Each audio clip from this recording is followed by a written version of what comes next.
반갑습니다. 소개받은 강성윤입니다. 제가 배우는 고향이 안동이어도 배우는 이상하게 잘 못 오게 되더라고요. 그냥 부모님 안동에 계셔서 안동 왔다가 다시 가버리고 안동 왔다가 가버리고 하니까 멀었는데 오늘 이렇게 와서 여러분 뵙게 되게 반갑습니다. 그다음에 2013년에 2년 동안 매일신문에 영화평을 연재했었는데 참 즐거웠었습니다. 많은 분들이 응원의 편지도 주시고 해서 좀 받았었는데 오늘 같이 이런 이야기를 해보도록 하겠습니다. 제가 처음 여기 컨택 받고는 가정을 가지고 이야기 달라고 해서 어떤 이야기를 할까 하다가 이렇게 좀 이렇게 연세 있으신 분들이 오실 줄 모르고 그냥 이제 해방 이후 한국 영화에 나타난 가족의 변화 이런 식으로 했는데 그걸 제가 2월달에 원고를 넘겼습니다. 2월달에 넘기고 나니까 너무 올드한 영화를 하는 게 아닌가 그런 생각이 들어서 그러면은 젊으신 분들이 재미없어 할 수 있겠다. 그래서 뭔가 어떤 새로운 걸로 재미있게 이야기하면서 옛날 영화와 같이 하면서 가족을 이야기하면 좋지 않을까 싶어서 천만 영화라는 어떤 식으로 한번 잡아봤습니다. 이걸 하면서 한국 영화로 플래시백으로 돌아가서 이런 세계에 왔다 갔다 하도록 되겠습니다. 천만 영화는 뭐냐면은 한 영화가 1000만 명 이상의 관객을 동원한 영화를 이야기합니다. 대구의 수준이 높으니까 이 정도는 다 알고 계시는 거잖아요. 모르셨구나. 농담입니다. 제가 이 고민을 하는 게 인터스텔라라는 영화 때문인데요. 이 영화를 혹시 못 보신 분들 계실까봐 예고편만 잠시 보도록 하겠습니다.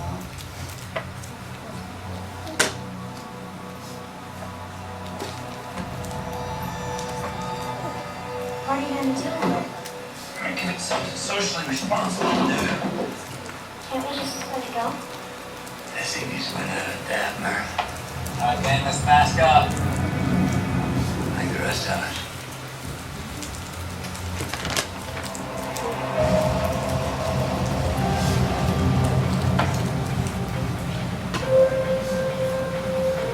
This world's a treasure. It's been telling us to leave for a while now. Your daughter's generation will be the last to survive on Earth. You're the best pilot we ever had. Get out there and save the world. Everybody ready to say goodbye to our solar system? To our galaxy. Here we go.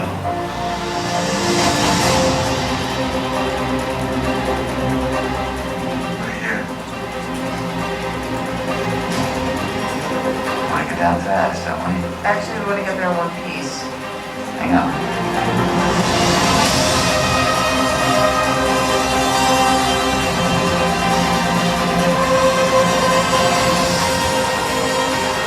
Your mission. Our mission does not work if the people on Earth are dead by the time we pull it off.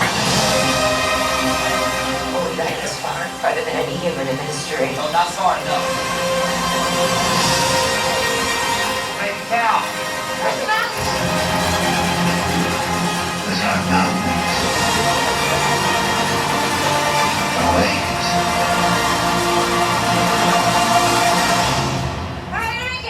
Yes, you are. Yes, you are. You might have to decide if you see your children again. The human race. We'll find a way. We always have.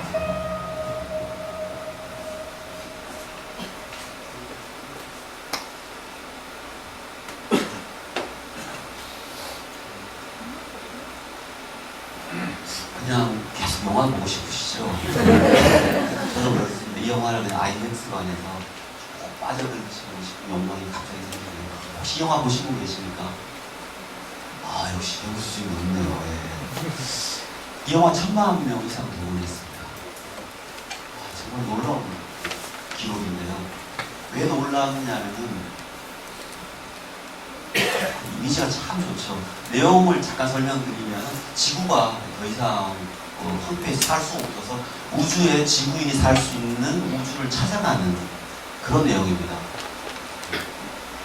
이게 왜 이상하냐면 제가 작년에 연구년이라서 미국에 있었습니다.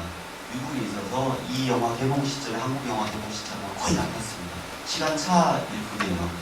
그런데 미국에서는 이 영화가 크게 흥행하지 못했습니다. 3,561개 스크린. 전체 36,000개 중에 한 10% 내외를 차지했죠. 한국은 2,300개 중에 1,300개를 차지했습니다. 스크린 수가 압도적입니다. 60% 정도.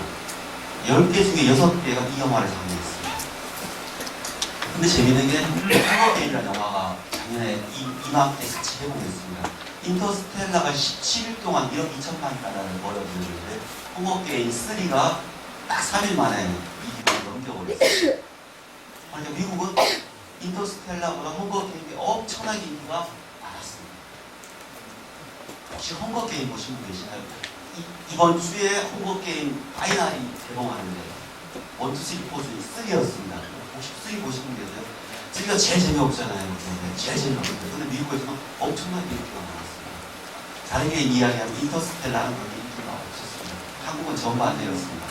4주 내내 박수 없이 1위를 차지해요. 헝거게임은 100만 명 겨우 득점만 했습니다. 처참했습니다. 인터스텔라가 압도적으로 흥행했죠. 제가 왜 이런 일이 벌어졌을까?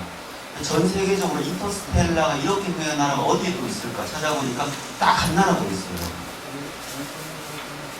어떤 나라인지 아십니까? 차이나라는 나라 있잖아요. 차이나라는 나라 있죠.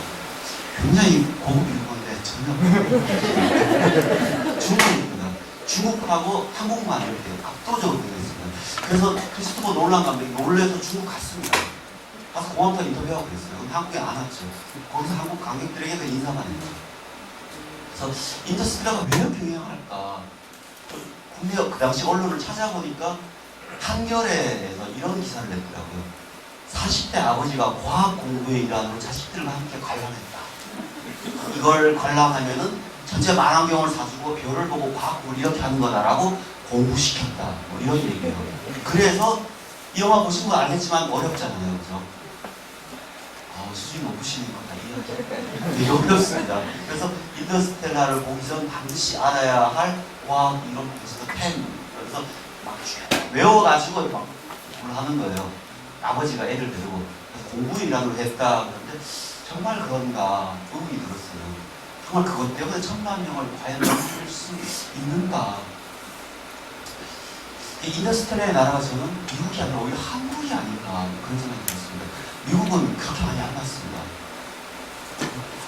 왜 그런가 하면 인터스텔라가 가장 어려운 게 난해한 이론이 등장합니다.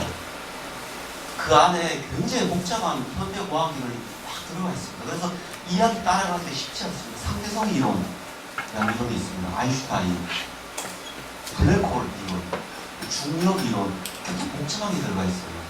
이걸 위해서 영화 제작자가 캘리포니아 군대 이걸 칼 페이라고 그러거든요. 포항공대를 포스테이라고 그러잖아요. 포스테이 칼 페이가 이름을 따온 거죠. 세계 최고의 공대입니다. 세계 학교 순위 따질 때 베스트 10에 반드시 들어가는 학교. 서부에서 스탠포드와 더불어서 최고의 학교. 이쪽 교수들이 직접 제작도 하고 투자도 하고 자문도 했습니다. 그래서 상대성 이론 최고의 학자, 블랙홀 최고의 학자, 중력 이론 최고의 학자들이 들어가서 같이 시나리오를 개발했습니다. 굉장히 과학적이죠. 물론 이게 과학적이라고 반드시 그렇게 되는 건 아니지만 최대한 그렇게 보일 수 있도록 시나리오를 짰습니다. 그런데 그렇게 하다 보니까 미국 내에서도 어떤 이야기를 하냐면은 이 영화의 과학적 개념 때문에 인간 드라마가 사라져버렸다. 너무 복잡한 과학 이론을 쭉 따라가니까 영화를 도저히 이해를 못하겠다는 얘기예요. 제가 그래서 미국 영화를 보고 무슨 말인지 도무지 몰라서 블루레이를 샀습니다. 블루레이를 사면은 그 과학 이론, 인터스텔라의 과학 이론이라고 60분짜리 스페셜 피처가 있습니다. 그래서 3번 봤습니다. 도대체 그게 뭔가 3번 봐도 잘 모르겠더라고요. 제가 인문학을 해서 그런지 너무너무 복잡했어요.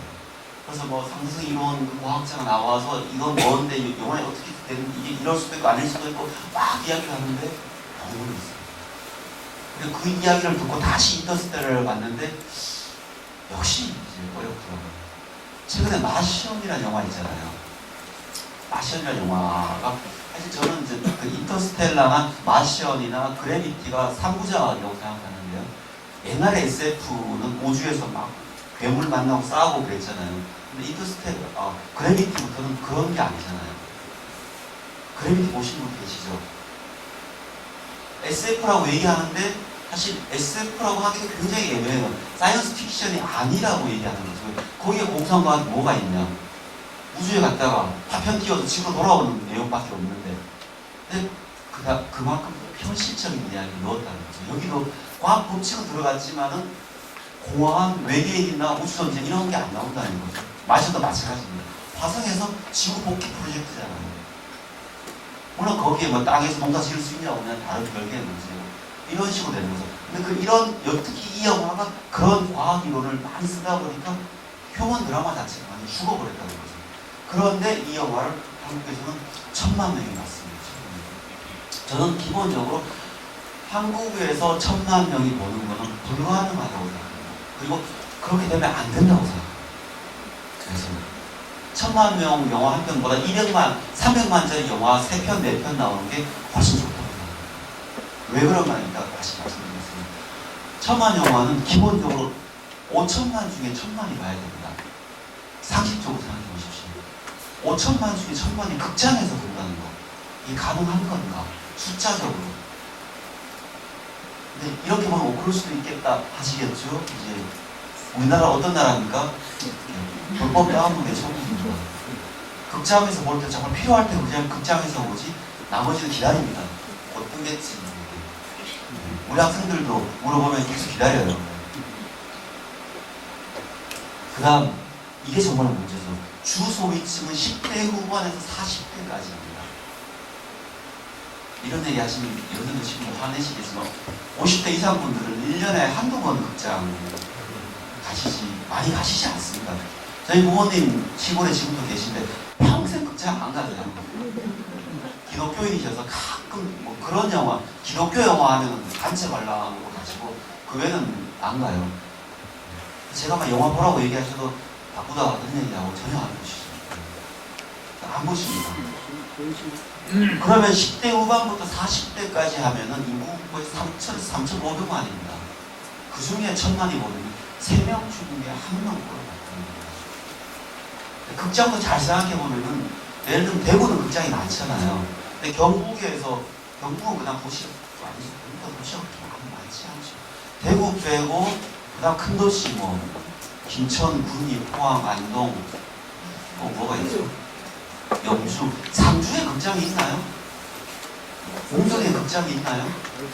제가 볼 때 없을 것 같은데. 없을 걸 있어요? 예천에는 극장이 없습니다. 없습니다. 네. 봉화 극장 없습니다. 영도 극장 없습니다. 극장은 점점 대도시로만 몰립니다.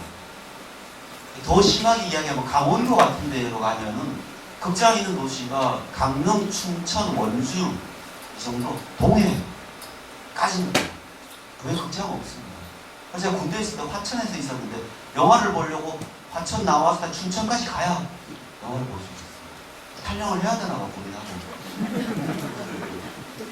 거기 사는 분들 다 인구 빼버리고 나이 드신 분들 빼버리고 10대 초반 빼버리면 정말 어려운 숫자입니다. 그러니까 만약에 버스를 타고 쭉 가는데 그 중에 무작위로 딱 꼽았을 때 3명 중에 1명은 극장에서 영화를 같이 봤다는 거예요. 이게 가능한 숫자입니다. 제가 볼 때 불가능한 숫자입니다. 다르게 말하면 집단적 중독이 심한 겁니다. 우르르 몰려가서 쭉 보는 내비 근성이거나 좋게 말하면 다이나믹 코리아 아주 역동적인 것 이런 정도로 보는 거죠. 그럼 다시 생각해보면 영화야말로 어떤 매체보다도 같이 보는 겁니다. 영화를 제일 처음 발명한 사람이 누군지 아십니까? 누구나 다 알고 있는 사람인데 토마스 에디슨이에요. 에디슨이 발명했습니다. 뭐 생각해보면 쉽잖아요. 전기를 발명했죠. 축음기를 발명했습니다. 또 전기로 사운드를 녹음할 수 있으면 그 다음에는 움직임을 녹음하려고 하겠죠. 사실은 벌써 반세기 전에 발명이 됐으니까. 근데 에디슨이 발명한 영화는 매체가 달랐습니다. 아니, 요런 매체입니다. 요런 매체에 고개를 넣어서 이렇게 보는 그런 거였습니다. 그러니까 옛날 어르신들 수락산 갔다 오면 애들한테 카메라 보여주셨잖아요. 그죠? 이게 울산바위 뭐 이렇게 기억나시죠? 그게 속도가 빨라지면 움직이는 것처럼 보이잖아요. 그러니까 저기 영화라는 게 기본적으로 단순하게 이야기하면 1초에 24개 프레임이 빨리 다다닥 내려오는 게 빨리 움직이니까 움직이는 것처럼 보이는 거잖아요. 이게 이렇게 이게 이제 빨리 보이는 거죠. 그런 식으로 되는 거죠. 에디슨 했는데 근데 이게 왜 영화가 아니냐면은 지금의 영화가 아니기 때문에 이거 하나 동전 넣고 혼자 보는 건데 이런 영화가 나오지 얼마 뒤에 프랑스 리메르가 형제가 영화를 만듭니다. 카페에서 같이 보면서 상영하는 지금의 그런 어떤 메커니즘을 만드는 거죠.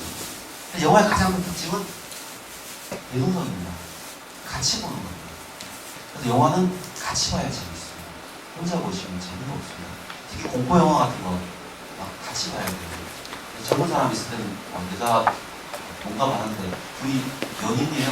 공포 영화를 보세요. 막 그러면서 얘기하는데 지금 그런 얘기할 분위기 아니고요. 그래서 막 그렇게 괜찮아 오바미너 뭐 이러면서 이제 친해지는 거고 코미디 영화 깔깔 웃을 때 같이 웃어야 재미가 있잖아요. 쾌감이라는 게 있습니다. 큰 스크린에 막 같이 보는 기본적으로 대중매체죠. 대중매체. 그러니까 미술 전시회도 혼자 보잖아요. 소설도 혼자 읽습니다. 이 영화는 같이 봐야 재미있는 그런 매체입니다. 영화는 같이 보다 보니까 관객들이 좋아하는 특징을 잡습니다.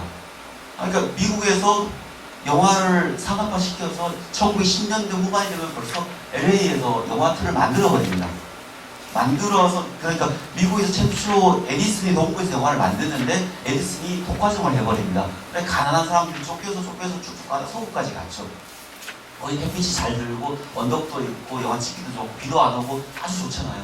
영화를 잘 찍었어요. 그러다 보니까 다시 목적으로 이 영화를 가지고 들어가는 거죠. 그런데 영화를 찍다 보니까 관객들이 이런 영화 재밌더라. 이런 영화 또 만들어줘요. 이렇게 가는 거예요. 이건 나는 이게 막 싸우는 게 좋더라. 이런 거. 난 웃기는 게 좋더라. 난 눈물 나는 게 좋더라. 어떤 감독이 이런 걸 더 잘 만들어. 당신 이런 거 만들어라. 당신 이런 거 만들어라. 이렇게 하는 거죠. 그러다 보니까 이제 장르가 생깁니다. 그러니까 초기 헐리우드가 형성될 때 영화는 돈이 되는구나를 눈을 떴고 그럴 때 뭐 어떻게 돈이 되냐 사람들을 오게 할 수 있나 했을 때 이야기구나. 어떤 이야기를 좋아하는가 어떤 패턴화된 이야기를 좋아한다.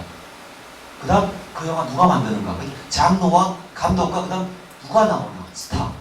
초기 아예 처음부터 10년대 후반 되면 장르와 감독과 스타가 나와버립니다. 이걸 중심으로 스튜디오가 구축이 되는 거죠. 대부분 어르신들 영화를 보실 때 그렇잖아요. 어떤 장르를 좋아해서 보거나 감독을 좋아해서 보거나 스타를 좋아해서 봅니다. 우리 아버지는 신성일 씨를 되게 좋아했어요. 특히 신성일 씨 강씨라고 되게 좋아하셨어요. 제가 제가 신성일 씨 몇 번 만나봤는데 그 사람 별로인 것 같은데 근데 아니라고 막 아직 장르입니다. 장르는 관객과의 약속이잖아요. 이런 여성들이 멜로드라마처럼 이런 눈물 나는 남자의 사랑을 좋아하면 그걸 만들어주는 거죠. 그래서 기본적으로 그런 영화는 잘 만들면 500원, 600원 갈 수 있습니다. 그런데 장르의 한계가 있죠. 더는 못 가죠. 왜? 멜로드라마는 주로 여성들이 좋아하지만 남자들은 싫어해요. 액션 영화 남자 좋아하시면 여성 싫어합니다. 그럼 장르는 기본적인 관객은 모을 수 있지만은 그걸 넘어설 수는 없습니다. 그래서 장르 영화 하나만 가지고는 천만 영화 절대 불가능합니다. 그러면 영화의 또 특징이 뭐냐면 결국은 제일 어려운 게 불특정 다수와 소통해야 됩니다. 그 영화를 누가 볼지 몰라요. 기본적으로 제작사들은 이 영화 타켓이 누구냐를 잡습니다. 대부분 10대 영화, 20대 초반, 20대. 지금은 이제 영화가 30대, 40대까지 많이 갔습니다. 지금 40대가 20대 초반부터 영화에 눈을 뜨고 영화를 보셔야 되기 때문에 다시 그들이 아들대로 영화를 보러 가요. 지금 40대 영화를 꽤 많이 봅니다. 그래도 불구하고 타켓을 누구에게 줄 것인가를 봅니다. 젊은 사회들 지금 막 대박 났잖아요. 첫 주에 300만 들었습니다. 첫 주에 300만 들면 두 번째 주에 500만 갑니다. 500만, 두 번째 주에 500만 가면 그다음 세 번째 주에 700만 갑니다. 그러면 이제 1000만 영화 바로 볼 수 있습니다. 제가 볼 때는 영화 1000만 가기 어렵습니다. 왜? 그건 강동원의 힘입니다. 네. 뭐 시간이 자꾸 나오죠. 강동원의 힘입니다. 그러니까 10대 후반부터 30대 초반까지 강동원이 나오기 때문에 그 영화를 보러 갑니다. 근데 물론 영화 잘 만들었어요. 좋죠. 그 외에 다른 그 무엇이 있어야 됩니다. 그게 뭐냐? 그건 이따가 다시 이야기하겠습니다.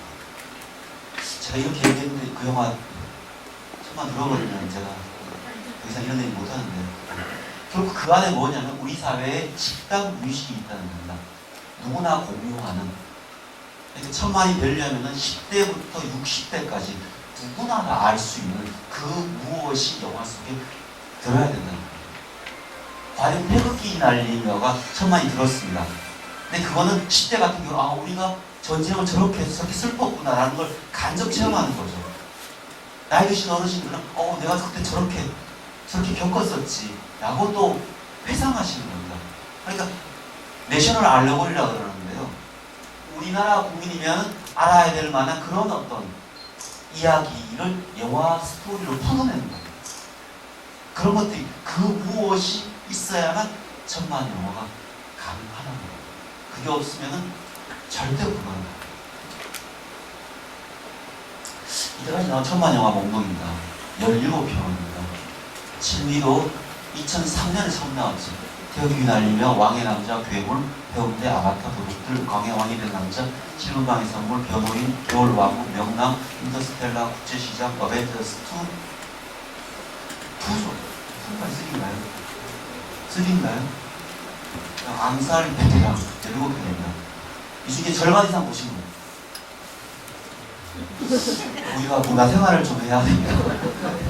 아무리 바꾸셔도 제가 전에 한번 MBA 과정 중소기업 사장님 상대로 특강을 한 적이 있는데 영화 얘기를 했더니 반중에 3편 이상 보신 분이 별로 안 계시더라고요.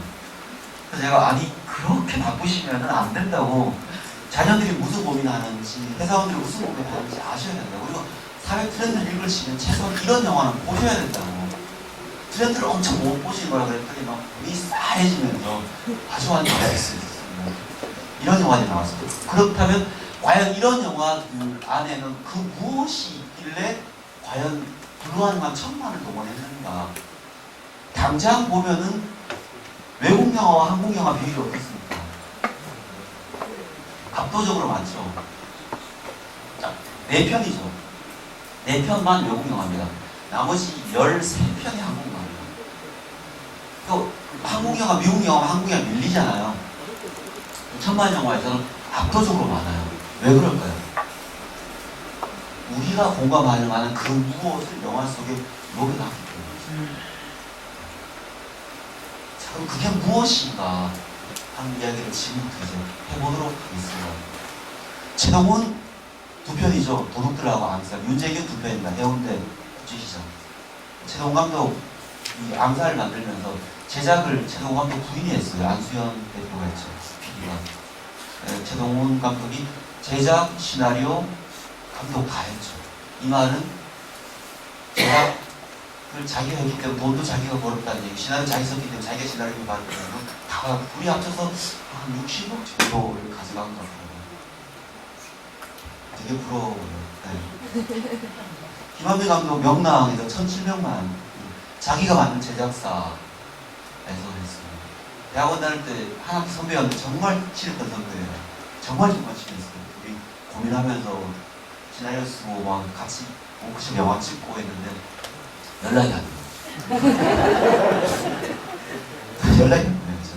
지금 전화도 잘 안 되고 전화하면 비서가 받아요. 그냥 끊어버리고 기분 나빠서. 지금 언제부터 이사야.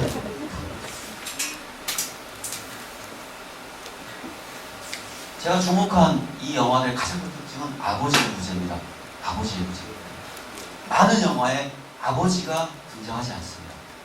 아버지가. 이제부터는 이해를 위해서 배우 이름을 하겠습니다.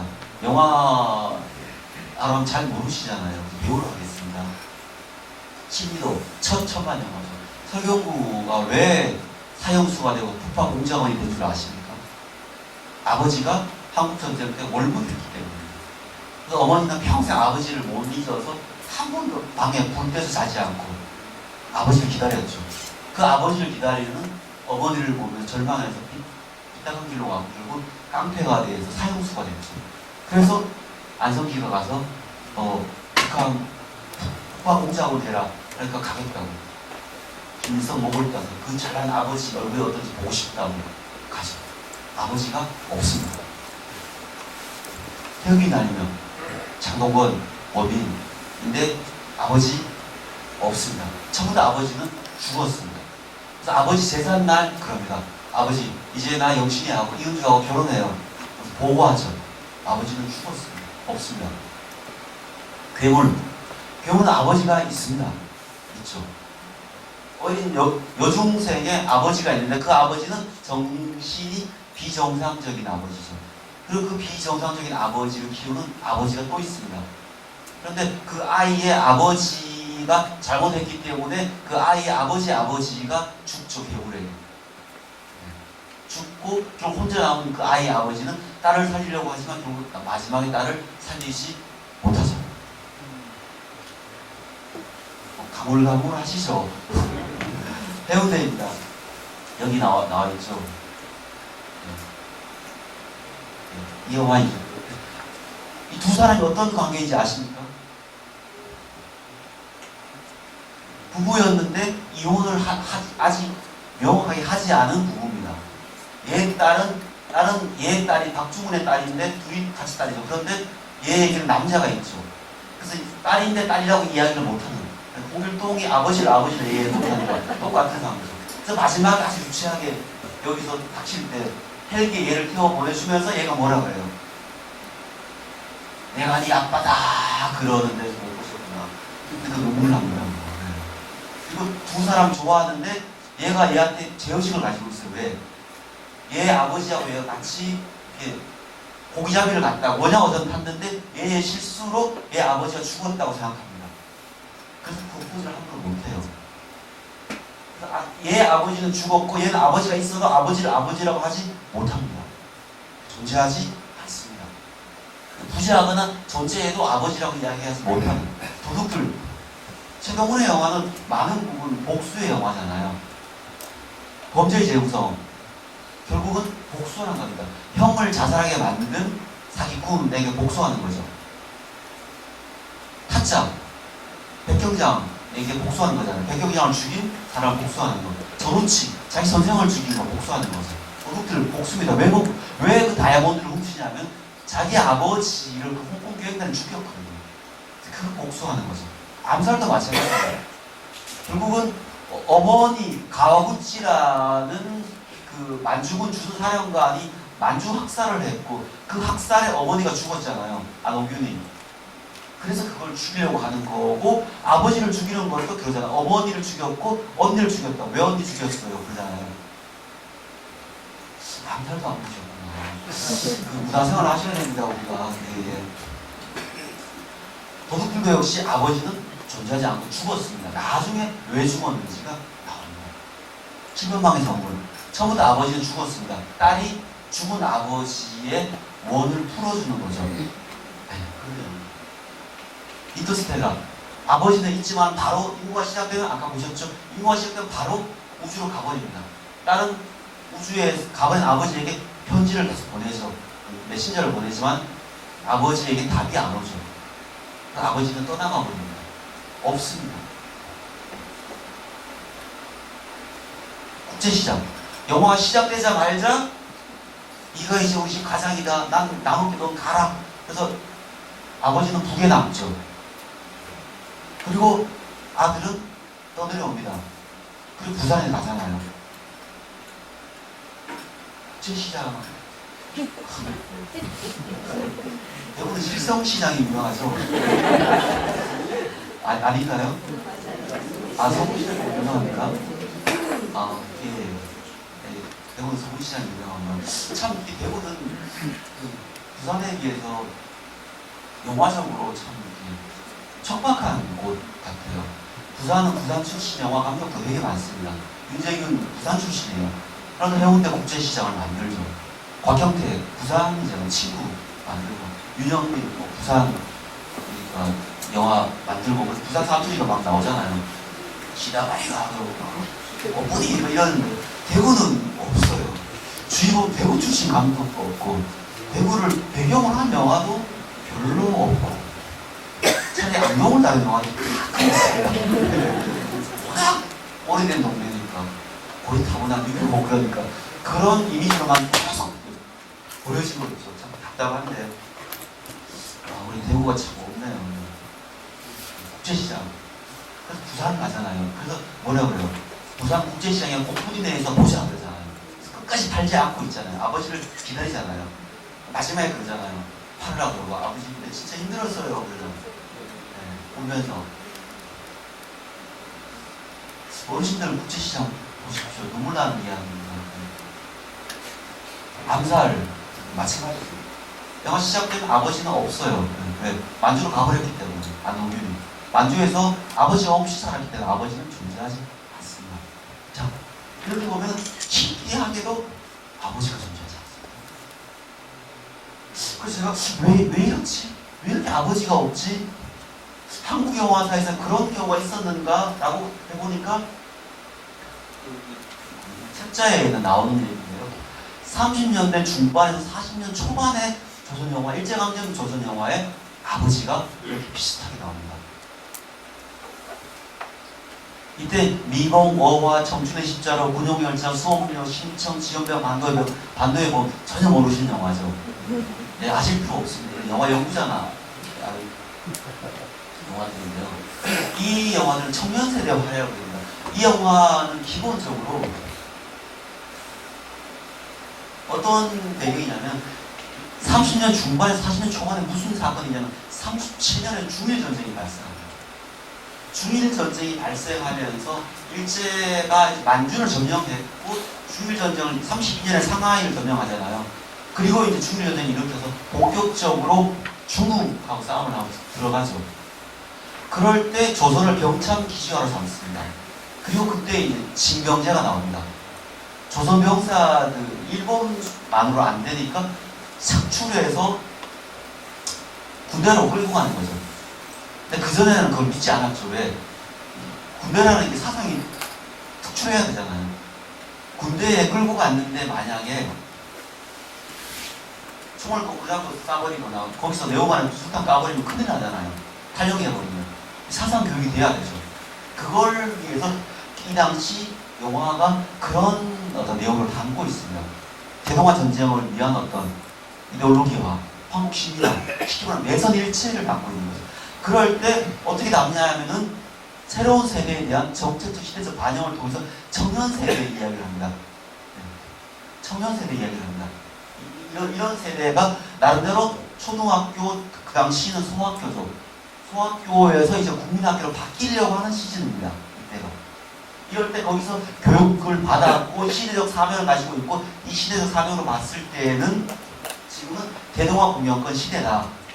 그러니까 미국, 유럽에서 독일이 문명에 꽂힌 프랑스가 독일을 점령하면서 그쪽으로 유럽도 어두워지고 이탈리아 그대로 있고 소련 파시즘화 됐고 미국은 아직 개입 제대로 못하고 있고 이런 상황에서 말도 아시아권, 동아시아는 일본, 만주, 중국, 조선, 대만, 인도네시아까지 모두 합친 거대한 동아시아 공영권의 주인은 일본이다. 그리고 내선일체, 내지와 조선은 같으니까 조선 젊은이들은 당연히 그렇게 나가야 된다. 이렇게 지원병 나가는 영화를 그린 겁니다. 이렇게 하면 이 젊은이들은 새롭게 깨달은 교육받은 신식 젊은이여야 되고 여기에 반대되는 구세대가 이제 사악한 아버지, 나약한 아버지로 그려져야 됩니다.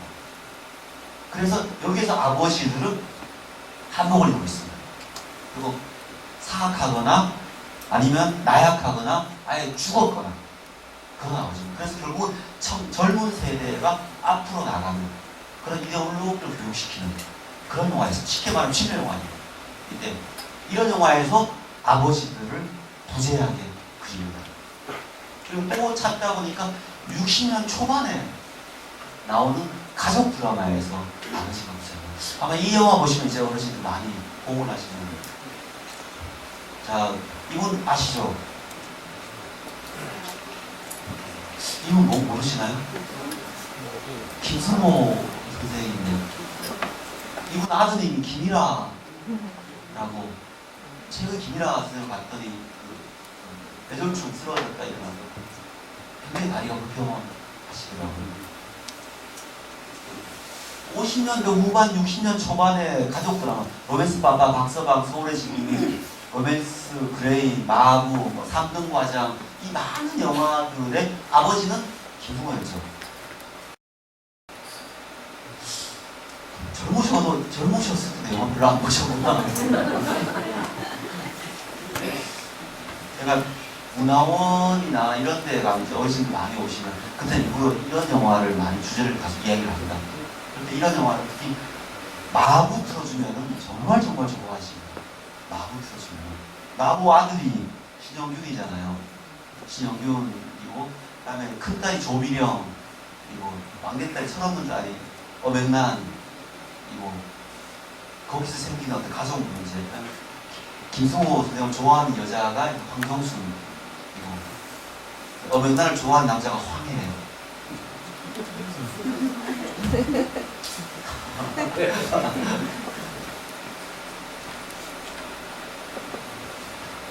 주로 이제 김승호가 아버지이고 신영균의 아들 역입니다. 서울의 지붕빛. 이 영화가 저는 이 영화를 참 좋아해요. 이 영화 보고 있으면 60년대 초반의 서울의 풍경, 낮은 한옥집, 그 다음에 아직 삭막해지지 않은 어떤 사람들 사는 풍경들 이런 것들이 잘 유머러스하게 잘 그려져 있습니다. 여기 이제 김승호는 한의사예요. 한의사. 시골 골목에 한의사고 옆에 친구인 이 김희갑은 복덕방을 합니다. 복덕방. 그리고 옆에 허장강은 사주 관상을 보죠. 그리고 여기에 부인이 어디 갔나? 황정숙이 안 나왔네. 황정숙. 심은진. 부인은 한은진이고 옆에 그 골목 술집의 주인 딸이 도구봉입니다. 그리고 김승호의 아들이 신영균. 그리고 요 바로 큰딸이 최은희. 그 건너편 2층에 있는 양이사가 이분 이름 뭐죠? 제가? 김지규입니다. 근데 두 사람이 서로 이제 좋아하죠. 좋아하는데 아버지는 양이사 때문에 한의사가 장사가 안 된다고 굉장히 싫어합니다. 이러면서 막 엎치락뒤치락하고 둘이 좋아하는데 또 말을 못해요. 술집 어머니 혼자 키운 딸이기 때문에 버릇 없다고 이 집에서 반대하죠. 이런 어떤 로맨스 이렇게 얽히고 이렇게 얽히는 사이에 있는데 이런 상황에서 아들은 아버지 돈도 안 주고 하니까 집 나가서 둘이 나가버려요. 그리고 딸은 좋다고 하는데 여기 얘가 시의원 선거를 나와요. 그러면 친구들 모임에서 쟤도 나가는데 너도 못 나가냐? 나갑니다. 나가서 완전히 돈 써서 떨어지죠. 그래서 떨어져서 안 되겠다 싶어서 유서를 써놓고 집을 나가버립니다. 그랬을 때 이제 방송에서 아버지 돌아오라고 얘기하고 이 아들이 사위가 빚을 다 갚아주죠. 그리고 마지막에 결혼하는 걸로 이렇게 해피해요. 모든 가족 드라마의 마지막은 환갑잔치나 결혼식이나 마부 같은 경우는 신영균이 고시 합격하죠. 그래서 수업 앞 붙었냐 하면 중앙청 앞에서 눈이 펑 날 때 붙었냐 하면 얘 아버지 이러면서 막 고생했다 그러고 쫙 눈 오를 때 중앙청 앞에서 쫙 그렇게 끝나는 이런 식으로 다 끝이 납니다. 말 그대로 가족들 사이 세대 사이에 갈등 때문에 생긴 문제를 다루다가 마지막에는 파티로 끝나는 거. 그런데 이거를 잘 보면은 마지막에는 꼭 이제 이 박서방도 마찬가지죠. 이 마지막 이 세대가 아들 세대에게 양보를 해요. 마부 같은 경우는 이제 네가 고시 붙었고 네가 이제 집의 주인으로 나는 다쳤어요. 말을 부리다가 다쳐서 나 이제 못한다라고 물러나죠. 소리지붕은 마찬가지입니다. 이제 젊은 세대에게 주고 물러나는 거죠. 이 많은 영화는 대부분 물러납니다. 이거는 4.19 세대의 의지나 5.16에 대한 욕망입니다.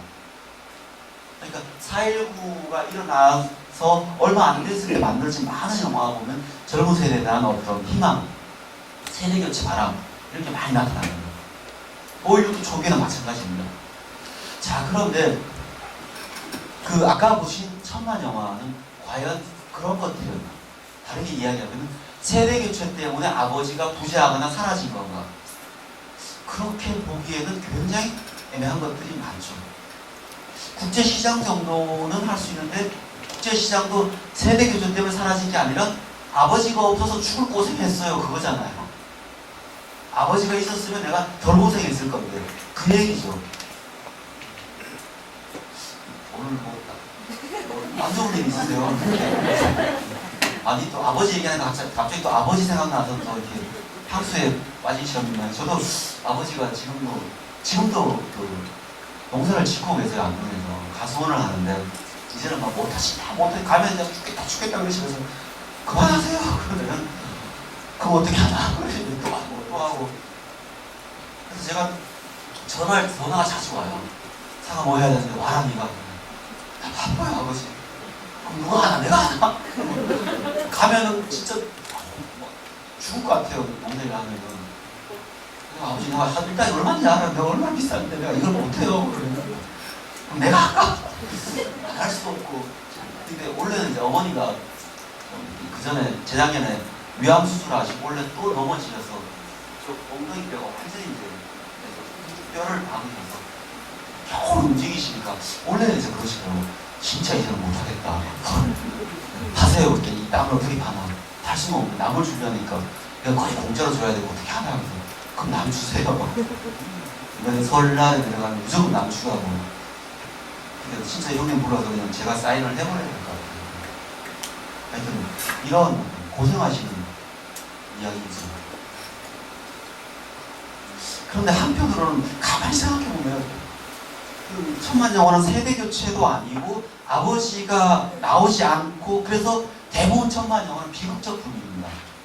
거의 죽거나 비극으로 끝나거나 비극적 정서가 지배하는 슬픔이에요. 근데 한편으로 굉장히 이상한 게 어떤 영화, 몇몇 영화는 굉장히 강한 아버지라는 욕망이 있어요. 절대적인 아버지, 거역할 수 없는 아버지. 대표적인 이 영화죠. 명랑의 아버지는 어떤 아버지입니까? 나를 구하는 아버지잖아요. 나를 구하는 아버지. 자, 심심하시니까, 약간 지루하시니까 제가 또 못 보신 분들 명랑 예고편을 보여드릴 때 가서 명랑하게 보십시오.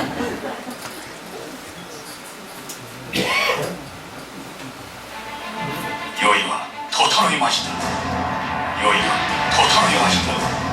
이치니치 항마를 전문대 구조의 모습. 이치니치 항마를 전문대 구조의 모습. 와시가 있다고 주세요. 와시가 있다고 주세요. 출산이 이미 200척이 넘었습니다. 출산이 이미 200척이 넘었습니다. 무역 1만이죠. 무역 1만이죠. 이 싸움 불가합니다. 이 싸움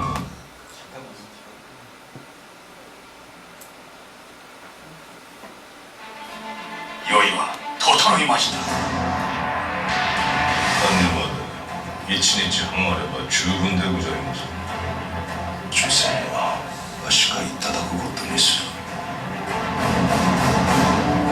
출산이 이미 200척이 넘었습니다. 무역 1만이죠.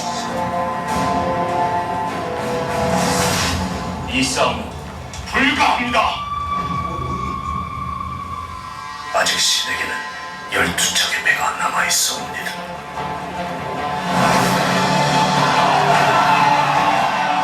만일 그 두려움을 용기로 바꿀 수만 있다면 말이다.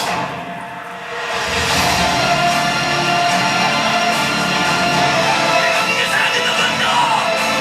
급하니 화투를 잘라주고 오며 모조리 집중하여 그래서 빠지겠어. 싸워하게. 더 이상 살 것도 물러설 것도 없다.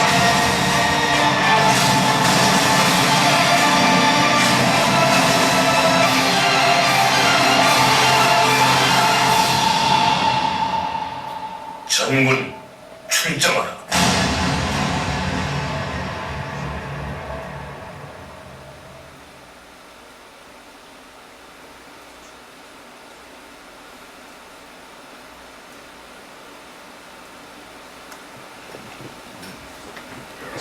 감회가 새로우시죠? 이 영화를 무려 1,700만 이상이 봤습니다. 극장에서. 극장에서. 너무너무 놀라웠습니다.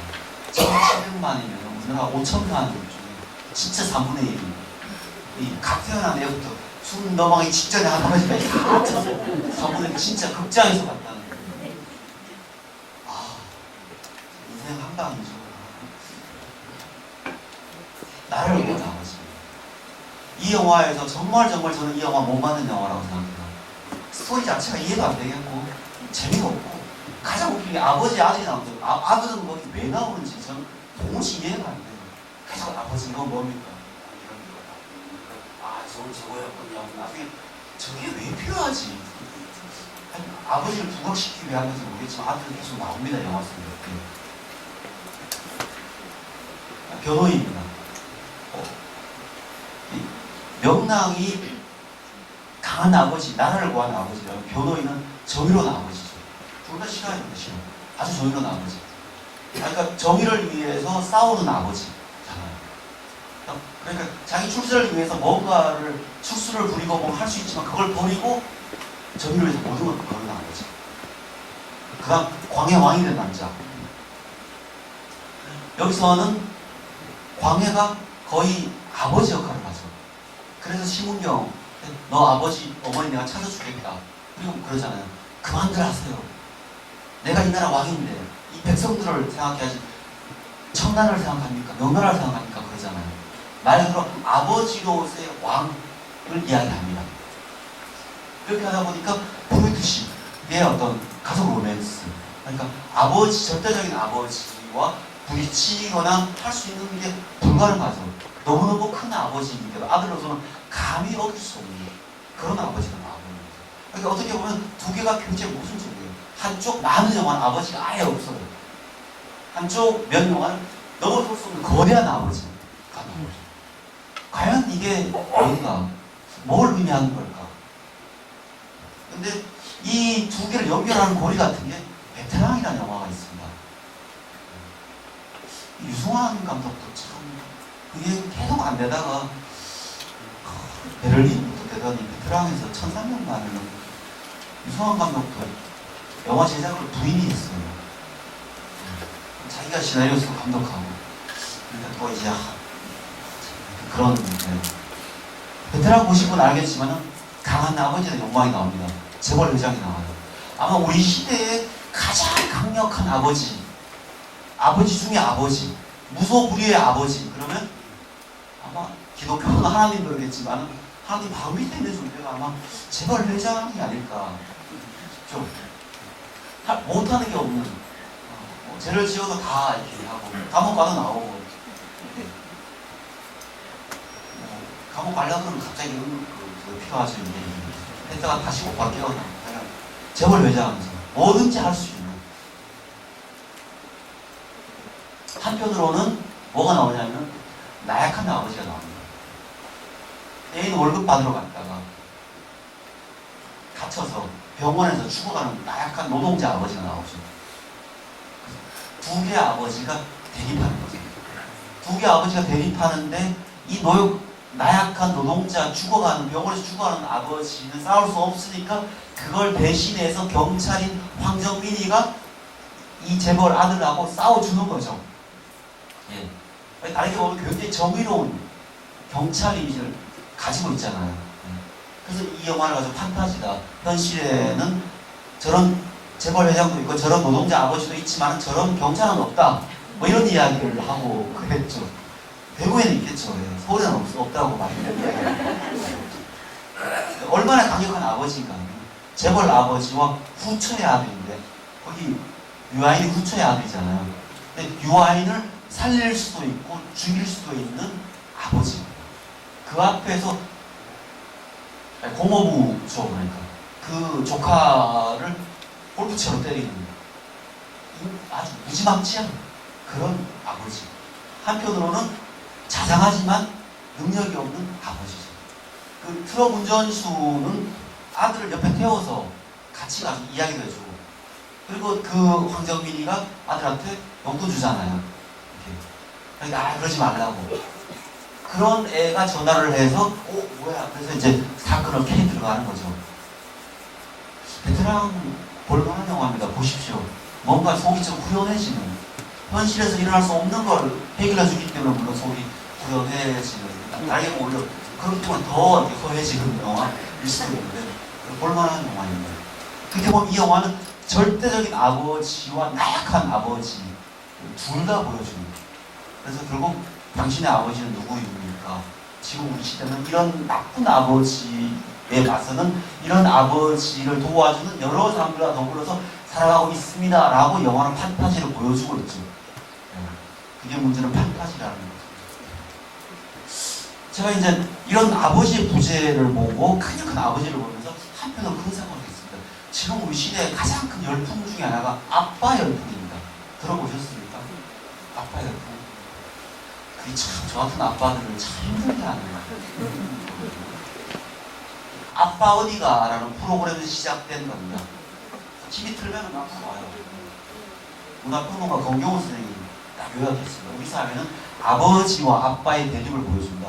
더 이상 아버지는 강한 존재라기보다는 실패하거나 나고한 존재다. 이제 아버지는 쇠락하는 과정에서 점차 변방으로 사라지는 존재다. 이를 대체하는 게 아빠이다. 아빠는 따뜻하고 부드럽고 자상하고 무엇보다 건강하다.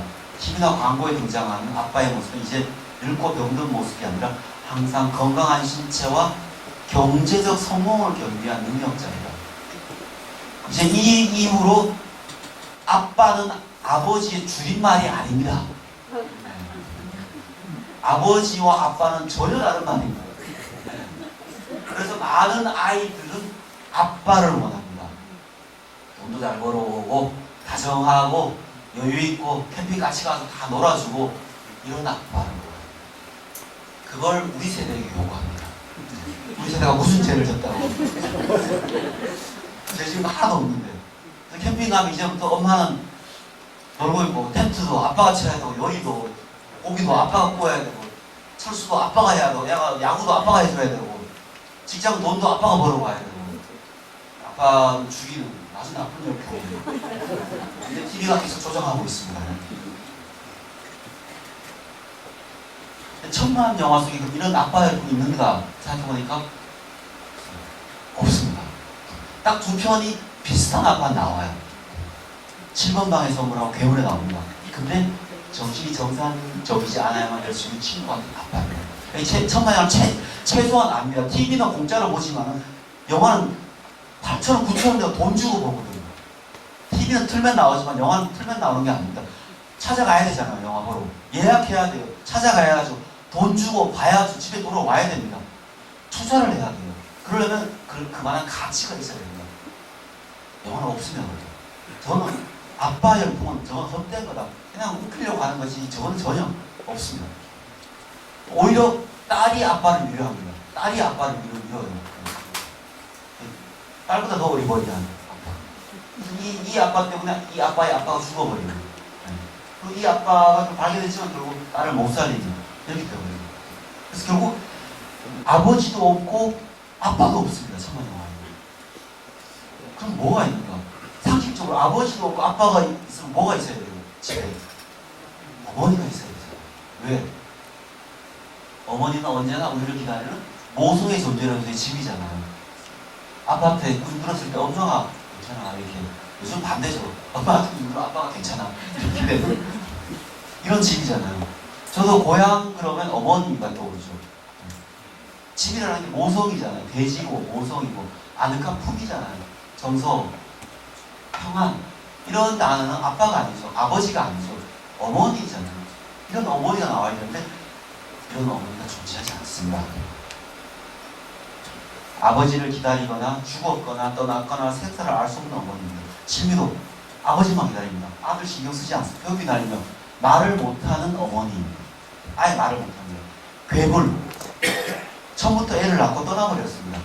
7번 방에서 뭐 애를 버리고 떠났습니다. 도둑들 아예 존재하지 않습니다. 인터스텔라 죽었습니다. 국제시장 있지만은 생활의 모든 짐을 장남한테 맡기는 그런 어머니. 결정하지 않는 어머니. 명랑 아들은 나오는데 안 나와요. 어머니. 변호인이 그나마 가장 정상적인 어머니가 나오는 영화인데 여기서 어머니가 다정하거나 그러지는 않습니다. 암살, 어머니 죽었습니다. 베테랑, 어머니가 회장 어머니는 안 나오죠. 근데 노동자 어머니 나오는데 역할이 없어요. 정말 어머니가 멍하게 나옵니다. 이렇게 나오지 않습니다. 그럼 정말 의문이잖아요. 아버지는 부재하거나 아빠가 없고 명령을 강한 아버지가 나오면 그럼 어머니가 없거나 떠났거나 죽었거나 이러면은 그럼 영화는 도대체 뭘 보여줍니까? 뭘 보여줍니까? 결국 어머니를 부각하지 않음으로써 오히려 아버지의 부재를 더 어머니가 아버지가 없는데 어머니가 너무 다정스럽게 해버리면 갈등이 없죠. 끝나버립니다. 아버지의 부각을 더 나타내기 위해서 어머니를 존재하지 않게 합니다. 그렇게 생각해보면 많은 천만 영화는 비극입니다. 비극입니다. 거의 죽거나 슬프게 끝납니다. 이 천만 영화의 정서는 기본적으로 실미로 다 죽죠. 태극기 죽죠.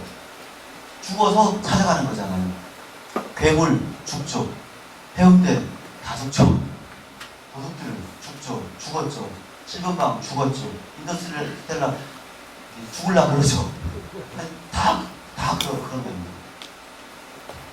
그리고 아버지의 부재와 그로 인한 슬픔, 이것들이 슬픔의 분위기, 더 나은 비극과 결합된다는 거예요. 근데 흥미로운 거는 강한 아버지라는 욕망을 받은 영화는 명랑은 전 세계에서 가장 압도적으로 이긴 전투잖아요. 13척으로 330척을 이긴 어마어마한 전투인데 영화 분위기 어떻습니까? 아까 예고편 보셨잖아요. 이게 승리한 전투 분위기입니까? 여기서 이순신은 어떻게 나와요? 꿈속에 봉군 안발을 하면 미치광이처럼 나오잖아요. 명랑도 안 보셨나요? 영화를 공부하면 그나마 좋은 게 힘들 때 영화를 보면서 위안을 많이 받을 수 있어요. 도피도 할 수 있고 위안도 받을 수 있고 영화 되게 좋습니다. 영화 많이 보십시오. 아니 뭐 오늘도 안 보시는데요. 굉장히 분위기가 굉장히 슬픕니다.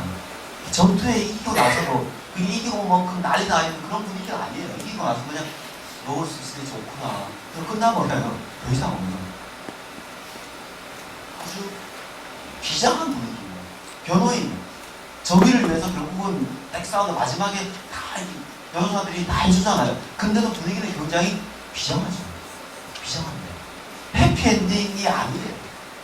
광해 그렇게 강한 아버지가 나오지만 그 아버지는 결국 가짜 아버지잖아요. 그 가짜 아버지이기 때문에 진짜 아버지가 왔을 때 그는 도망가야 되죠. 그를 죽이려고 따라오잖아요. 쫓겨가야 되는 아버지의 신세. 가테는 그리고 그가 보호하려고 했던 딸은 그를 보호하기 위해서 결국 죽죠. 굉장히 비장한 겁니다. 그래서 기본적으로 천만 영화가 되려면은 비극이어야 됩니다. 비극. 우리가 막 한해 정서가 복 받쳐서 그런지 코미디는 많이 들어봐야 300~400만 더 못 듭니다. 정말 그 아이러니한 게 저는 어릴 때 제가 안동에서 고등학교를 다녔는데 시골에서 살다가 고등학교를 가려고 안동 시내에 처음 나왔습니다. 그때 이제 극장을 처음 가봤죠. 그때 80년대 중반입니다. 그때 홍콩 드라마와 한국 에로 영화 같이 동시상영 많이 할 때였습니다. 저도 인생을 거기서 배웠습니다. 무릎과 무릎 사이 그 많은 영화들에서 삶이랑 저런 거구나 이런 걸 배웠었는데 근데 그런 에로 영화들이 많이 들어가야 300만입니다. 천만 영화 택도 없습니다. 들지 않습니다. 근데 그 천만 영화는 쉽지 않습니다. 쉽지 않습니다. 여전히 아들과 아버지 관계에 멀어지는 비극입니다. 그렇다면 비극을 왜 이렇게 다루는가? 왜 비극에 이렇게 치중하는가? 영화를 보고 났을 때 우리가 해피엔딩이 기분 좋잖아요. 즐겁게 나올 수 있잖아요. 근데 비극이면 뭔가 찝찝하잖아요. 아무래도 나오면서. 근데 왜 그런가 보니까 아리스토텔레스가 2400년 전에 이야기했더라고요. 비극의 3대 요소는 연민과 두려움과 카타르시스가 연민은 뭐냐? 주인공이 처한 부당한 일이라는 연민이다. 그러니까 모든 비극의 기본은 주인공이 잘못해서 나쁜 일로 들어가면 안 돼요. 주인공은 잘했지만 나쁘게 얽혀 들어가야 됩니다. 해운대 주인공이 잘못해서 쓰나미가 온 게 아닙니다.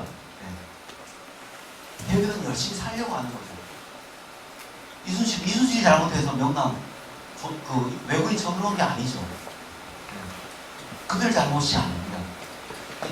열심히 하는데 부당하게 어떤 일들이 주인공에게 닥쳐서 그를 불행으로 몰아넣습니다. 그럴 때 뭐가 생기냐? 연민이 생긴다. 저 사람은 저러면 안 되는데 이런 마음이 생긴다는 거죠. 그다음 두려움. 저런 일이 나한테도 생기면 어떨까? 내 가족에게 생기면 어떨까? 어떤 영화를 보는데 막 애가 병들어서 막 이렇게 괴로워하는 영화예요. 저 어린이가 그래서 혹시 내 애가 저러면은 불쌍해. 그런 두려움이 생긴다는 거지.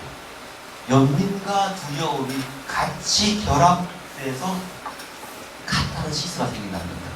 그래서 눈물을 흘리게 되고 그 눈물을 통해서 치유 효과가 생긴다는 거예요.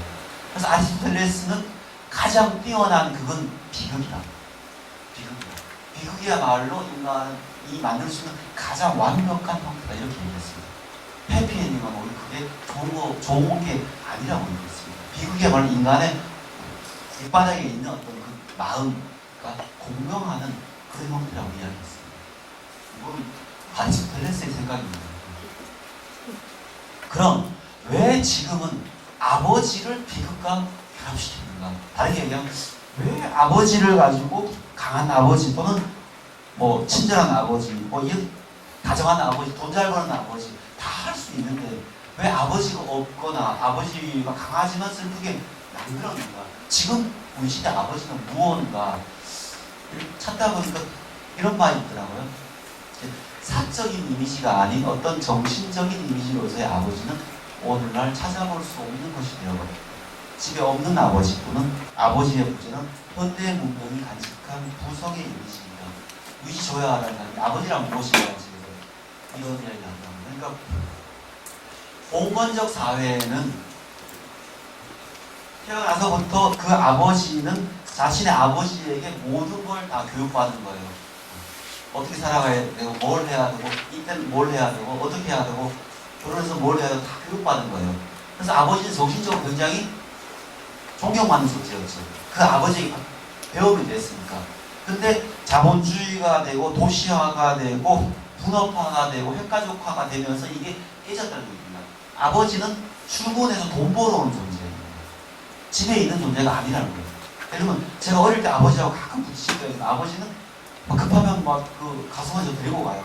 그래서 사가 이거 적가해야 되고 뭐 해야 되고 빨리 해. 잘못하면 그것도 못하냐고 막 뭐라 그러시는데 아버지 난 옷을 안 지워요. 난 절대 안 지울 거예요. 그럼 일단 해. 아버지 생각은 할아버지한테 아버지는 그렇게 배웠으니까 당연히 그렇게 가르치는 걸 생각하는데 저는 아버지한테 배울 필요가 없죠. 제 아들하고 제가 있으면 저는 아들에게 해줄 수 있는 게 아무것도 없어요. 돈 벌어오는 거에는 해줄 수 있는 게 없죠. 같이 컴퓨터 게임을 해줄 수 있는 것도 아니고 어릴 때 자전거 이렇게 가르쳐주는 거 딱 그 정도.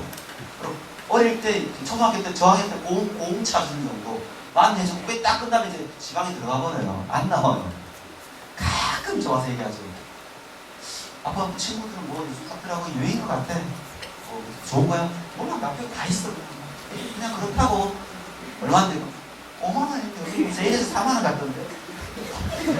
주가 저기도 가지도 되고 뭐. 그때 이거 5만 원 주면 고맙습니다. 그거 집안에 가버리고 또 대화가 안 돼요. 그런 존재라는 거죠. 그러니까 현대 문명의 아버지, 부성의 이미지는 부재하는 아버지입니다. 존재하지 않는 아버지. 초등학교 3학년생이 쓴 시가 있습니다. 동심대. 보신 분 계실 거예요. 저는 정갈하게 현재 아버지를 그렸거든요. 엄마가 있어 좋다. 나를 이뻐해 주셔서. 공감하시죠? 냉장고가 있어 좋다. 나에게 먹을 것을 주어서. 강아지가 있어 좋다. 나를 몰아주어서. 마지막 저희 뭔지 아십니까?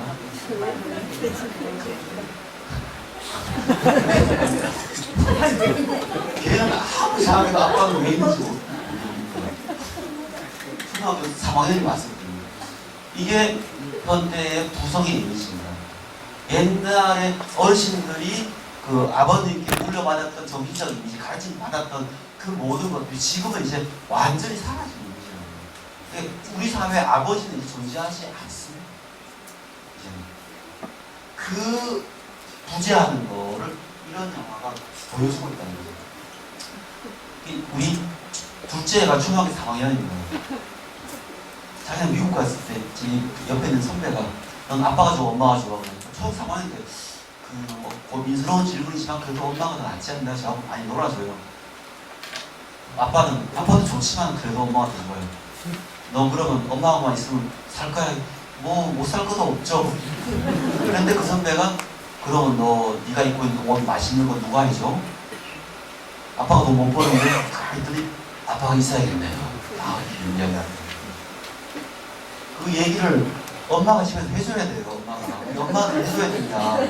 엄마들이 안 해주고 계속 아빠는 술만 먹고 큰일이야 그러니까 애들이 그래 아빠 술만 먹고 그렇게 하고 집에 뭐 쿵쿵거리고 시끄럽고 일요일 잠만 자고 아빠는 왜인지 모르겠네 이렇게 되는 거예요.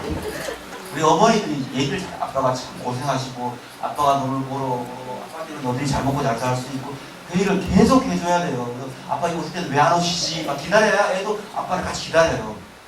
저희가 오늘 또 늦네. 아 인간 그러는 애도 인간 안 오나 엄마? 안 오니까 이렇게 될 겁니다. 그래서 와이프한테 꼭 얘기를 해요. 애들한테 아빠 얘기를 잘해라. 불만 있으면 나한테 얘기해라. 애들한테 얘기하지 말고. 그래서 진짜 아빠의 분이 참 우리 세대는 힘들게요. 신자유주의 시대의 아버지상을 어떤가 한번 보겠습니다. 그러니까 자본주의화가 되면서 벌써 서구에서는 아버지는 존재하지 않는다라고 이야기했어요. 정신적 이미지로서의 아버지는 없다. 이게 옛날에 저만 해도 아버지 뭐라 그러면 감히 대꾸를 어떻게 해요? 대꾸 못하죠. 군대 갔다 와서 그때부터 약간 이제 대꾸를 했죠. 그전에 대꾸 못했어. 바로 해버리는데. 이게 안동 정말 문제 있는 시간이에요. 아우. 지금 이제 아버지가 오히려 제 눈치를 가끔 보세요. 이렇게. 아, 이제 아버지 진짜 늙으셨구나. 생각해서 참 서글퍼요, 가끔은. 아버지는 문화적인 구성물이고 사회에서 하는 문화평론하는 검명화서 하는 얘기는 저는 100% 공감합니다. 아버지라는 게 기본적으로 아버지 역할과 이미지가 다 긴 역사라고는 다 구성물입니다. 어떨 때는 아버지가 강한 이미지였고 어떨 때는 약한 이미지였고 뭐 이어져 왔습니다. 사회적 구성, 문화적 구성물이죠. 그러니까 인류가 살아오면서 긴 역사 동안 해왔던 그 모든 것들이 문화라면은 아버지 역시 문화적 구성물이에요. 뭐 어머니 역시 마찬가지이고 아들도 마찬가지죠. 그리고 그 사회의 산물인데 사회의 산물인 영화 속에 그려진 아버지는 더더욱 문화적 구성물이죠. 이걸 통해서 우리는 우리 시대를 이룰 수 있는 코드가 되는 겁니다. 가령 60년 초반의 김성호라는 이미지를 통해서 아 저런 가족 드라마의 옛날 올드한 아버지 세대는 저랬구나. 그래서 결국 세대 교체가 나왔구나 하는 것들이 그려지는 것처럼 그렇게 되는 거죠. 그럼 지금 신자유주의 시대 아버지는 어떤가 하면 많은 부분 돈 벌어오는 기계에서 못 벗어납니다. 못 벗어납니다. 그런데 정신적으로는 옛날 같은 지위는 없고 돈은 벌어 와야 되는데 근데 문제는 지위가 흔들리는 겁니다. 신자유주의 시대 이전에는 평생 직장이었고 어떻게든 돈을 열심히 벌어오는 그러니까 한 눈만 팔지 않으면 어떻게 자기 가족을 먹여 살릴 수 있는 그런 시대였는데 신자유주의 시대가 오면서 이제 그런 시대가 아닌 시대가 되어버립니다. 말 그대로 이제 45 되면 이제 잘리는 시대가 와버립니다. 50 초반까지 가면 이제 길게 갔다고 해버리죠. 이런 시대입니다. 그러니까 아버지의 경제적 지위가 흔들리니까 결국은 어디로 가냐면 가족 위기가 오는 거예요. 지금 많은 부분 가족 위기는 결국 아버지의 경제적 지위에서 오는 겁니다. 아버지가 경제적 지위가 어려워지니까 어머니가 같이 맞벌이를 하게 되고 그러면서 집안이 더 힘들어지고 이런 식으로 얽혀지는 거예요. 그러다 보니까 우리 어떤 영화에서는 강한 아버지가 욕망이 됩니다. 강한 또 그냥 강한 아니라 절대적인 나라를 구한 영웅, 아주 정의로운 영웅 또는 재벌 회장, 노골적 재벌 회장 이런 식으로 나오는 아주 강한 아버지가 나오는 거예요. 결국 저는 지금도 우리 사회는 가부장적 가족주의 사회에서 살고 있다. 이거를 그러니까 가부장적인 구조가 없다고 하지만 여전히 가부장적 가족 구조에 살고 있는 사회가 아닌가. 이거는 아버지들에게 아주 부정적인 의미의 가부장적 사회로 생각합니다.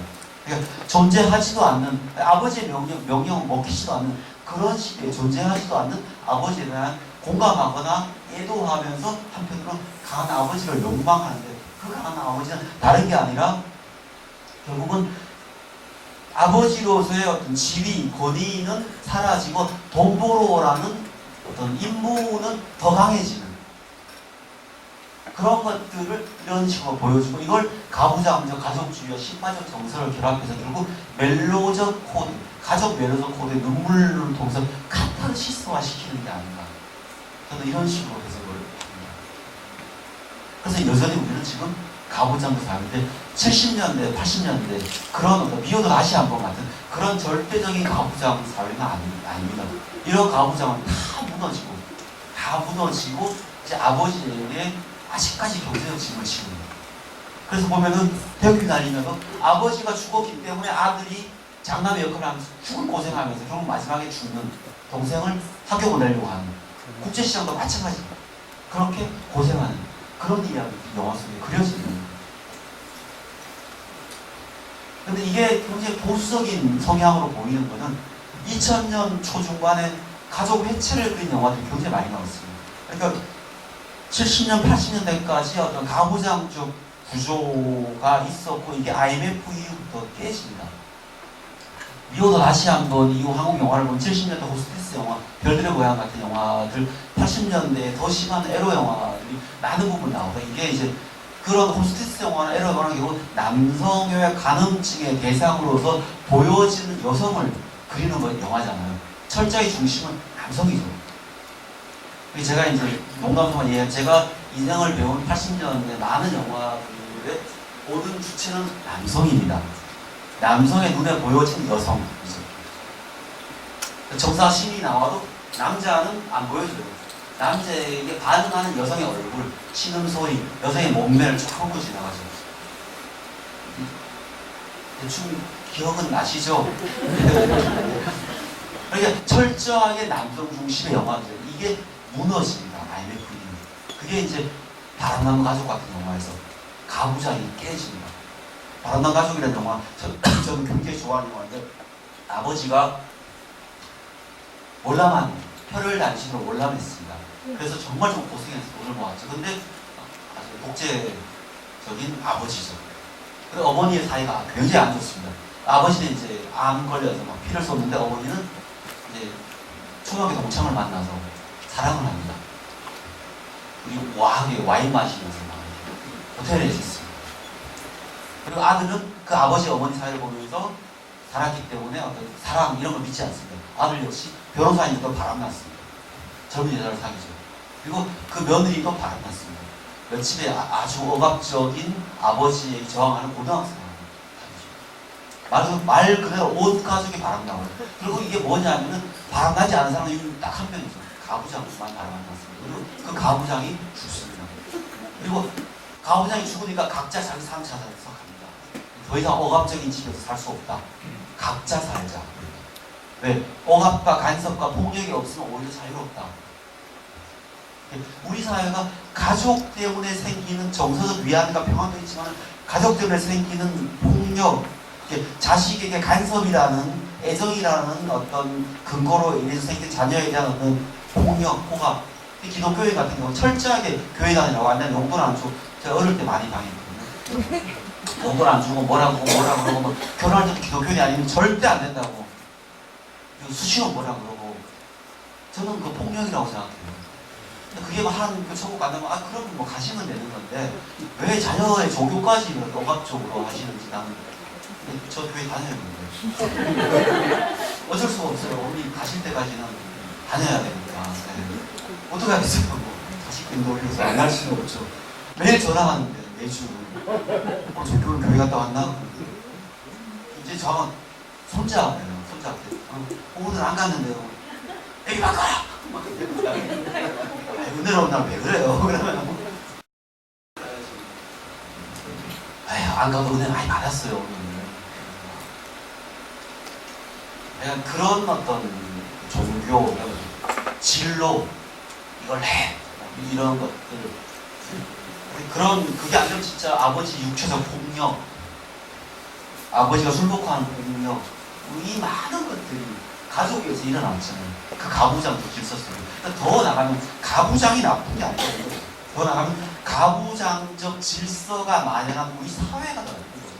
그러니까 가부장 질서란 뭐냐면은 남성 한 명이 지배하는 가정의 질서고 그 질서를 이게 가족 이야기가 아니라 다 다른 분들 다 이야기 하셨죠. 이 이야기. 우리 사회가 그러니까 남자 한 명에게 그 권력을 나눠주고 그 한 명이 또 모든 걸 행하는 그런 어떤 권력 구조. 저는 장남이에요. 안동에서 이남 이녀 장남이 어릴 때부터 얼마나 제가 사랑을 받았겠습니까? 거기 뭐 아버지 다음에 제 차지죠. 각자 보면 아버지가 다리 하나 그다음 제 거죠. 동생이나 누나는 감히 그냥 공부를 하고 이렇게 네가 어찌 기둥이다. 네가 열심히 해야 된다. 네가 뭐 해야 된다. 어릴 때부터 얼마나 부담되겠습니까? 결혼하면서 야 진짜 내가 이제부터 다 해야 되나? 그러니까 남동생의 여동생은 집에 뭔 일이 있으면 그래요. 형이 해. 지금 냉장 고장났어. 냉장 고장났다 그러면 내 얘기하면 그래요. 어쩌라고? 이거 해. 내가 반은 낼게. 뭐 없어 내가 할게. 작은 건 제가 할 수 있는데 집을 좀 고쳐야 된다. 1000만 원 든다 그러면 또 마찬가지예요. 이거 돈 제일 많이 썼잖아. 그러면 저는 제가 많이 썼으니까 할 수 있어요. 와이프 보기가 정말 미안해요. 와이프 뭔 죄를 져가지고 되게 미안해요. 와이프가 착해서 잘 이해해 주더라고요. 교회도 열심히 같이 가고 우리는 밥 먹을 때 그냥 먹다 돈 올라가시면 기도하고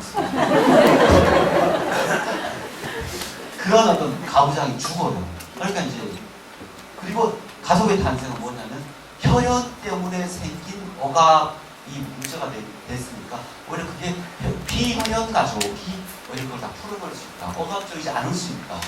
그런 영화입니다. 이 영화 한번 보십시오. 정말 이 영화 굉장히 영화예요.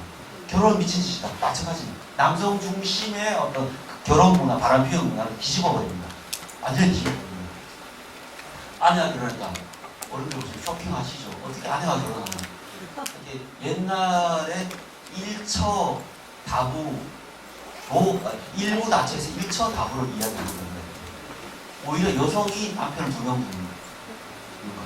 아주 쇼킹한. 그러니까 기존의 가부장적 질서를 완전히 깨버린 대안적인 가족을 구성한 그런 영화들이 나옵니다. 근데 이 영화들이 2000년 초반에 나왔다가 지금 안 나옵니다. 이명박근혜 시대가 되면서 굉장히 보수화가 되고 사회 전반적으로 경제가 힘들어지고 하는 이런 영화들이 더 이상 주춤하고 있어요. 그래서 제가 우리 사회가 지금 점점 보수화되고 있는 거다. 가부장의 질서가 어떻게든 거기에 기대고 있는 거다라고 말씀드립니다. 이 영화 속 가족 배치와 대한가족의 모색은 활발하지만 천만영화는 없고 지금 이런 대한가족 배치도 지금 2008년 이후로 나오지 않습니다. 결국 우리는 가족 배치보다 가부장적 구조를 선호하는 이런 사회에서 살고 있다. 인터스텔라 의견을 말씀드렸습니다. 인터스텔라가 어떻게 의견이냐면 기존의 SF 영화는 SF 영화 홀로 다루지 않고 여러 장르를 섞습니다. 이거 하이브리드라고 그러는데요. 에리언 같은 경우는 호러를 결합시켰죠. 아바타 같은 경우는 서부 웨스턴을 시켰고 우주전쟁 같은 경우는 전쟁 영화, 워피드 이런 식으로 봤을 때 인터스텔라는 아버지와 자식 관계에 대한 심판 이야기.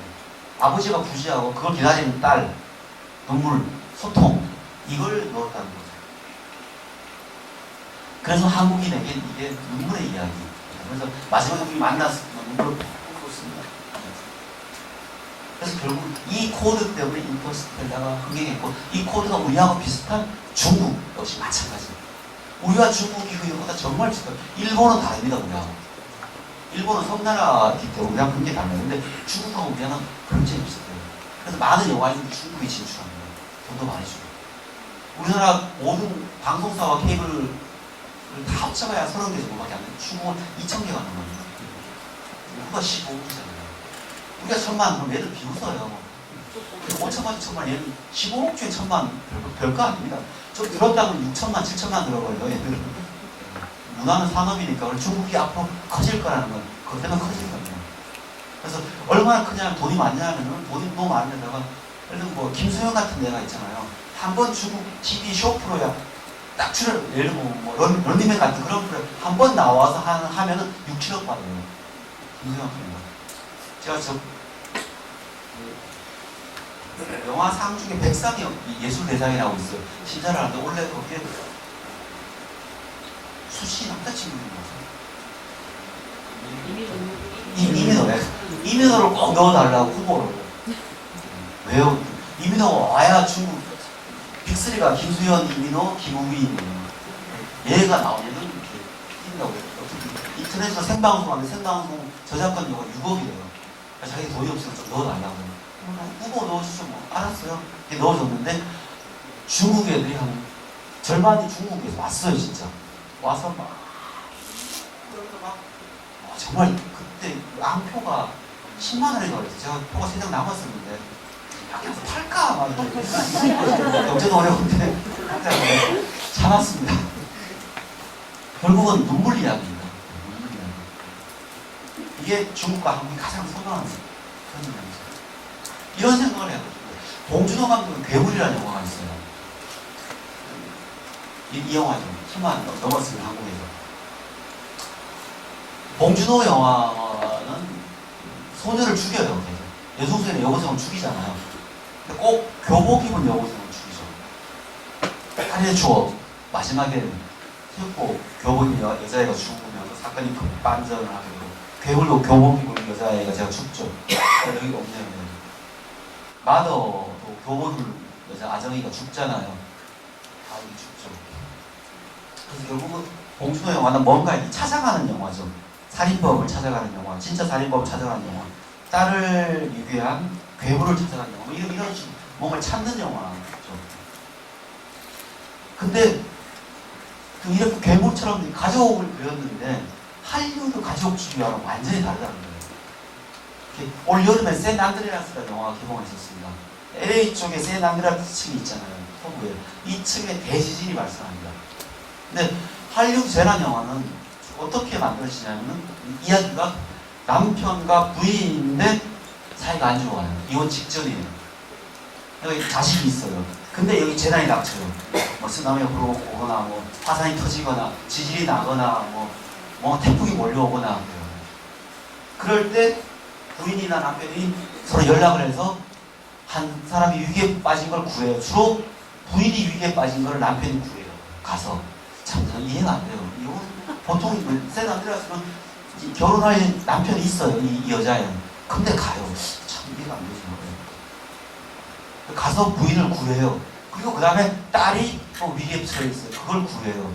그 딸이 이제 그 물에 잠겼다가 꺼냈는데 죽었어요. 이걸 막 심호흡을 하죠. 막 해요. 살릴까요? 죽일까요?